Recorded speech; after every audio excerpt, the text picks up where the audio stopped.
What's up? Hey, man. Nice to meet you, yeah. What's up, dude? How you doing? So we're here getting some lunch at a vegetarian restaurant, and here we've got Andy and of course Carl. And Andy's teaching us here. He's also got a YouTube channel, so I'll link to that in the description. And yeah, we're just gonna get a bit of lunch and chat a bit about teaching here. Maybe get some insights from Andy about how things have been going, and yeah, life out here as English teacher. Bunchayo. Bunchayo. Vegetarian buncha. The best bunchayo is on Carmet Street though. I did a little video on that the other day. But their spring rolls are just amazing. Nice. So nice. I like the street address of this place. It's 492 Wind and Shoe. It's got a bit of a rhyme to it. One more. Bunchayo one as well, yeah. Bunchayo. Yeah. My only workout that I do now is Jujitsu, like 3-4 times a week. Oh, that's cool. It's fun. If there's a martial art that I would start, it would be Jiu-Jitsu. I started at like when I moved here, and that's like one of the cool things about like when I moved here about 9 months ago.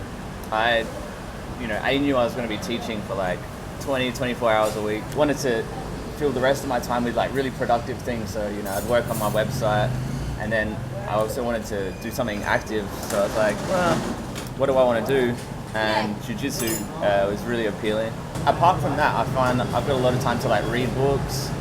So I've been reading like Gary Vaynerchuk's jab, right hook. I used to listen to a lot of podcasts and stuff in my car back home, but here it's like I don't really want to drive around on a scooter with headphones in. A bit dangerous. I took a cool photo actually before. There was like really dark clouds and then really white clouds, and it was almost a line. I'll show you. And like I went up the ramp on the bridge of like where it connects D4 and D1. And like Bidexco Tower and the new tower with this like kind of ominous background. The tea dispenser. Come on. What do you got there, Sam? I have the bun hoi, the anchai or vegetarian bun hoi. Nice. Are you vegetarian? I can't say I'm vegetarian because then vegetarians hate me because I eat like occasionally eat fish. Did you find the like fully in-class course helpful for when you actually started teaching? Yeah, definitely. I had a good teacher. My teacher for the TESOL actually spent, I think it was around 8 years teaching in Turkey. And so she was teaching there, and she's like 40, 50 years old. So she's got a lot of experience. She had a lot of experience. The only downside to that was it was an expensive course relative to the other things out there. But it was cool to like network with other teachers there. So 2 things there. The in-class courses are really good just to get that teaching experience. And secondly, don't come in February. The beginning of February is the Tet Lunar New Year. Yeah. Pretty much any other time of year is good, but like during that time, not so good. So what made you want to teach out here? The big question. Basically, I traveled here last year, finished university in 2014, end of the year. And 2015, I was like, I want to travel. So I did that, and I came to Thailand, Cambodia, Vietnam, did about a month of traveling. But I ended up spending about a week actually in Ho Chi Minh City, and really kind of got a feel for the place. And I thought, this would be a cool place to go and work. And the big thing was I was living back home with my family, with my parents and my brother, and I wanted to move out, but like the cost of living in Australia to have your own place is very steep, same as everywhere else. So I thought, well, maybe I'll come over here and see what happens. As long as I've got like $500 in my pocket to take a flight back home, that's all I need. So here I am. So just to kind of get a bit of independence, travel a bit. Yep, exactly. And I come from a background of teaching music anyway, so I was like tutoring here, a bass tutor. So it's kind of Good lad. It's kind of. This is this is Vietnam's street noise pollution. It's kind of loud out here in Vietnam, so I think our microphone should be able to pick it up, but we'll see. Yeah, like everything going on at once. You hadn't taught English before though, right? No. Other than the TESOL course. Correct. Yeah. I hadn't taught English before, so it was all new to me. I'd always been okay at English, through schooling and stuff. But yeah.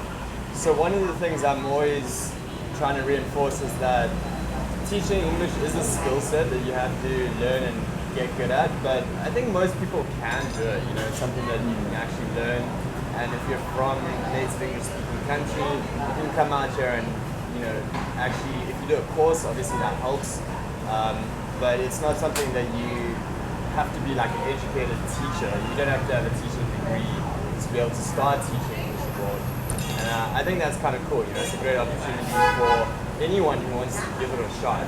I've actually got a bachelor in music performance, so Okay, bachelor cool. in music in jazz performance. But I think, like, to add to what you just said, I think I've always enjoyed teaching.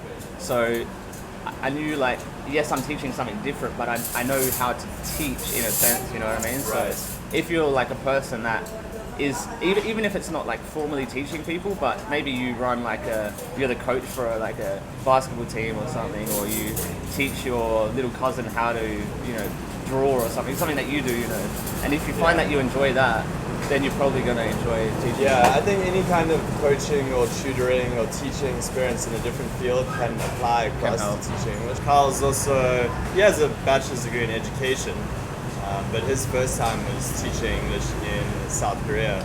Yeah, that was kind of an eye-opening experience because in Korea, they train you for about a week. My school did, but after that, you're kind of on your own. And they expected me to be this amazing teacher right from the start because I had the education degree. But I think more of teaching you learn from actually doing it yourself. Classroom management, lesson planning, time management, everything you're supposed to learn in university. You don't really learn it until you start teaching. Absolutely, and that just shows that classroom teaching English experience is key. It comes down to your actual ability to teach comes from teaching experience, right? So it's one of those things like, how do you get your foot in the door? Well, if you do a course with in-class training, that's good. I'm not trying to go on about the courses, but you got to start somewhere. But once you've got some teaching experience, then schools love to see that because then they see that you're able to step into a classroom and are able to control the classroom. But that doesn't come from just learning the theory about it. Alex made an analogy about this earlier. He said that it's kind of like riding a bike. Like you can read a book about how to ride a bike all day, but until you actually get on a bike and fall down a few times, then you're really learning through experience. So I actually have to head off now to my other job. So I'm working for my company. That's like my main job. And then on the side, I'm working for this family-run business. And that's in the Binh Thanh district. And that's basically like a cash-in-hand job, which these kind of jobs are like really, you just need to know people, I think. Because if you see jobs posted and stuff and you don't know the actual people involved, and it gets a little bit dodgy. But if you get referred by like another English teacher that is leaving like a place like this, it can be really rewarding. So I'm going there, and it's paid cash in hand, which is really nice to just line your wallet for the week kind of thing. And there's a little bit more freedom there as well because you don't have all upper management and you're just dealing with the people that run the business. So that's kind of nice as well. It's another option to have work on the side. No shame. No shame. All right, cool, man. What, as a parting message to any prospective teachers, what would you say? The biggest thing is just come out here. Everything will fall into place. Like, you'll make things work, because if you don't, you'll be on a flight back home. So you'll make it work, definitely. Anyone will make it work, I'd say. Yeah, that's good advice. And of course, that's what we do at Ninja Teachers. We just help out with that process of getting started teaching out here. So if you are interested, check out the link to get more information and see how we can help you out with that. But yeah, otherwise subscribe, Make sure to check out Andy's channel. He's got some cool stuff on Vietnam too. And I'll be putting out more videos about life and teaching English in Asia very soon. Peace. Beep.